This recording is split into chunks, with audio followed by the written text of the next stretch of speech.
Hi there, I'm Thorsten Hertl. I freshly graduated from the University of Göttingen in Germany under the supervision of Thomas Schick. Right now, I'm a postdoc in Freiburg, and I'm looking for another postdoc position starting next year's fall. My research interests lie in the intersection of algebraic topology and differential geometry. More precisely, I'm working on positive scalar curvature, index theory, and stable homotopy theory.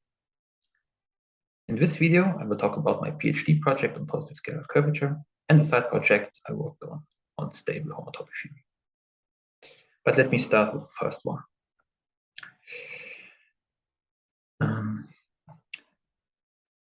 A smooth closed manifold is a priori only a topological object. We turn it into a geometric object by equipping it with a Riemannian metric.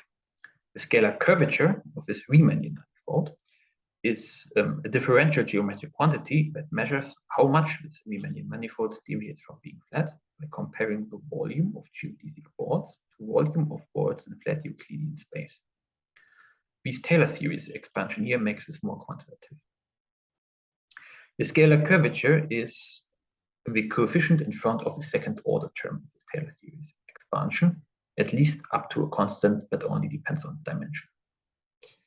I invite you to pause this video and to calculate the scalar curvature of a standard sphere R2 at the North Pole using this picture here. If you wish, I will give you the answer during live sessions. Oh, and a hint, please use the second formula. It makes calculations more easier. I should also say why we are interested in positive scalar curvature and not negative scalar curvature. The reason is that positive scalar curvature, or the existence of a positive scalar curvature metric, is obstructed by the global topology of M. For example, if a manifold is spin, then the existence of a positive scalar curvature metric forces the hedgings to vanish. However, dimension higher than 3, there are no obstructions against the existence of a negative scalar curvature metric. But I'm not so much interested in the existence question. I rather like to count them. And as a topologist, for me, this means the following. I consider the space of all positive scalar curvature metrics on a given closed manifold, and provided the space is not empty, I ask for its homotopy type, or how rich and complicated are its homotopy groups, or even more specifically, how many different path components does the space have. Now, to detect non-trivial elements in the homotopy groups of a space of positive scalar curvature metrics, we usually rely on the index difference. This is roughly speaking group homomorphism from the homotopy groups of the PSD space to appropriate real K-field groups. The strategy is usually as follows. One tries to construct an interesting family of positive scalar curvature metrics using one method or the other, and then apply the index difference. If the image is non-zero, then we know that we have a non-trivial element in the homotopy groups. In my thesis, however, I deviate from this approach. I study the space of positive scalar curvature under two different perspectives.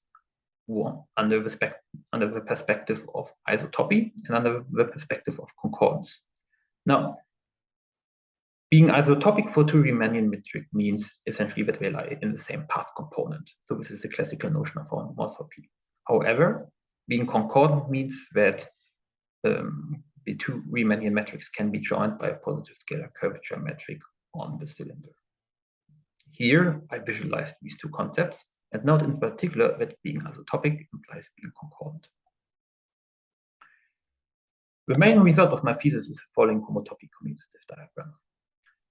On the upper left corner, we have a space of positive scalar curvature metrics, the object we are interested in. And in my thesis, I constructed an approximation space that only encodes concordance information within its homotopy type. For example, the path components of this approximation space are precisely the concordance classes of positive scalar curvature metrics, and not the isotopy classes. You can think of this approximation space as a positive scalar curvature version of the space of block diffeomorphisms, if you're familiar with both. On the right-hand side, we have classifying spaces for real K theory, and the horizontal maps are continuous maps that model the index difference. More precisely, the upper horizontal map is a continuous map that models the index difference, the version due to Hitchen, and the lower map models the index difference due to Gromov-Lawson. Homotopy commutativity means that these two versions agree, and moreover, this factorization implies that the index difference now is as concordance invariant as possible. So there is no way we could use the index difference to detect any isotopy information within some concordance class. This in particular implies that all information we believe to know about this space that we acquired using the index difference are actually information about this approximation space. Now, in order to get information about the difference, I constructed a spectral sequence that starts with a positive scalar curvature analog of pseudo-isotopies and that converges to the homotopy fiber of this comparison map. Let me now report on the second project of mine that concerns parametrized unitary bordism spectra. Everything started with the two theorems of Conant-Floyd and Hopkins and Hovey that concerns the bordism determines homology question. They showed that K-homology is uniquely determined by either complex bordism or spin C bordism respectively.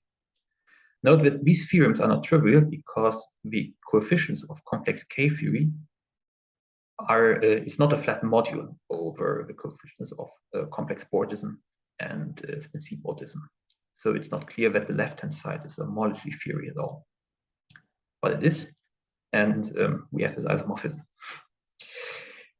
In unpublished work, Baum, Joachim, Korani, and Schick managed to extend the Hopkins and Hovey isomorphism to twisted spin C bordism and twisted K-homology.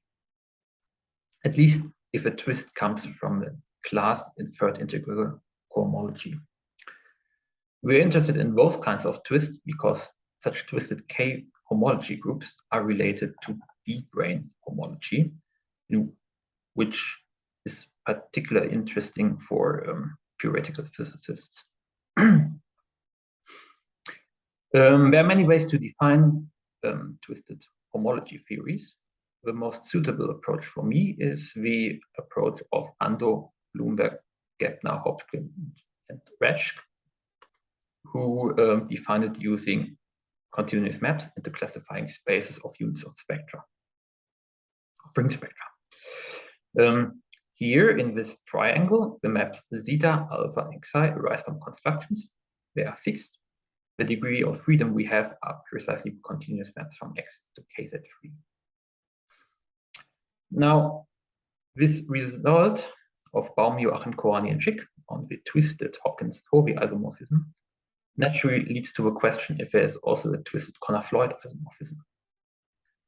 For such an isomorphism, we would require that the canonical twist zeta factors over the classifying space of units of complex bordism. But I could show that this is not the case because every map from KZ3 into this classifying space of units of the complex bordism ring necessarily induces the zero map on all homotopy groups. However, we know that the map zeta is non-trivial on pi3, so such a factorization cannot exist, and therefore such a twisted Conant-Floyd isomorphism cannot hold in full generality. Thank you so much for watching, and I would like to speak to you during the live sessions. Bye-bye.